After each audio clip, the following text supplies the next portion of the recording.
Today we're talking to Erica Loesel. She is the totally amazing morning co-op here at Auburn Optical in Auburn. She is part of our co-op program and we are exceedingly proud of her.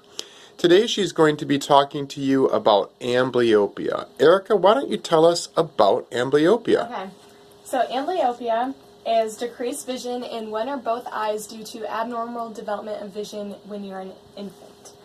So your vision in both eyes is not developed properly. So the nerve pathways between your eye and brain are actually not stimulated correctly, and that causes some discrepancies. So symptoms of amblyopia include crossed eyes, so you can have an eye. Most people tend to think of amblyopia like the lazy eye. You have the eye that turns out or in. It's kind of all over the place. You can also have blurred vision. You can favor one eye over the other, and you can actually bump into objects on a specific side. I personally have amblyopia, and I am guilty of doing that. So, there are three types of amblyopia. There is strabismic, deprivation, and refractive amblyopia. So, strabismic amblyopia is when you have that lazy eye that kind of points out or in, and your eyes are not aligned straight. This is a visible form of amblyopia. Next, we have deprivation amblyopia, which is when you have cataracts that deprive your eyes of visual experience. And then lastly, we have refractive amblyopia. So this is the non-visible kind of amblyopia. This is when there is unequal amount of refractive air between both your eyes, and your brain is actually trained to see only out of your one eye. So right now, looking at me, you wouldn't be able to tell that I have refractive amblyopia. So I have a perfect eye on my right side and a bad eye on my left side.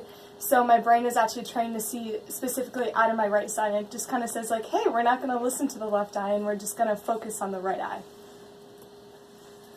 So a comprehensive eye exam is perfect to diagnose amblyopia. The sooner the better when you're younger, because once you get to a certain age, it is very difficult to try and regain all the vision back that you have lost.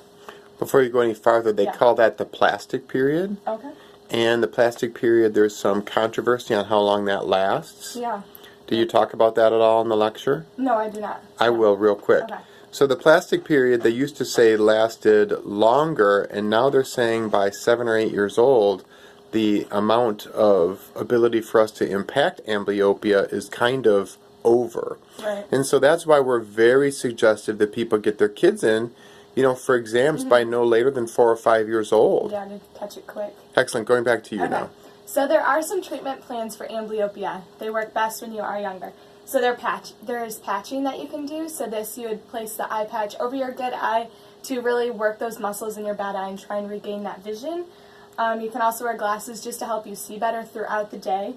And there's actually hard contact lenses. Kind of like our GBSS program, we have those hard contact lenses, except these are actually opaque on the inside. So you would put it over your eye and it's actually black on the inside. But on the outside, you have a photographer, they take a picture of your eye and they place it onto the contact lens. So nobody even knows that you're actually patching your eye because it looks just like your eye on the outside, except it's black on the inside. So you would place that hard contact lens onto your good eye, training you to see better out of that bad eye.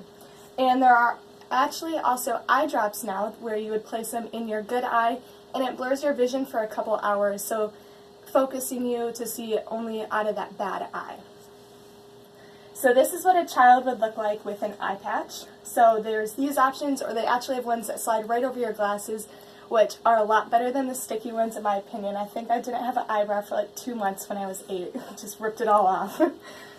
Okay, so amblyopia is most likely seen in children under the age of 8, and diagnosing it at a sooner age is much better, trying to regain that vision.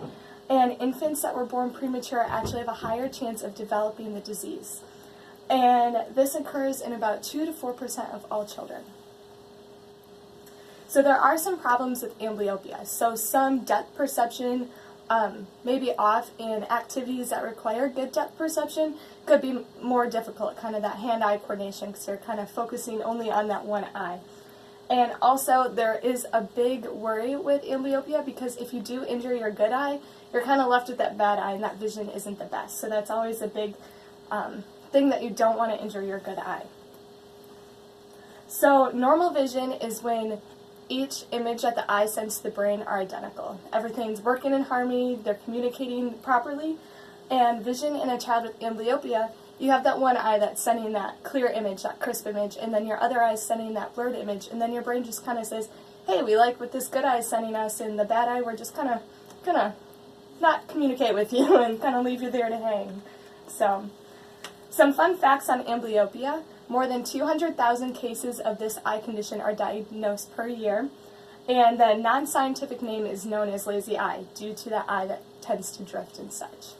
So, that is amblyopia for you all. I hope you guys enjoyed listening to me present on it. I had a ton of fun researching this eye condition, especially since I have it.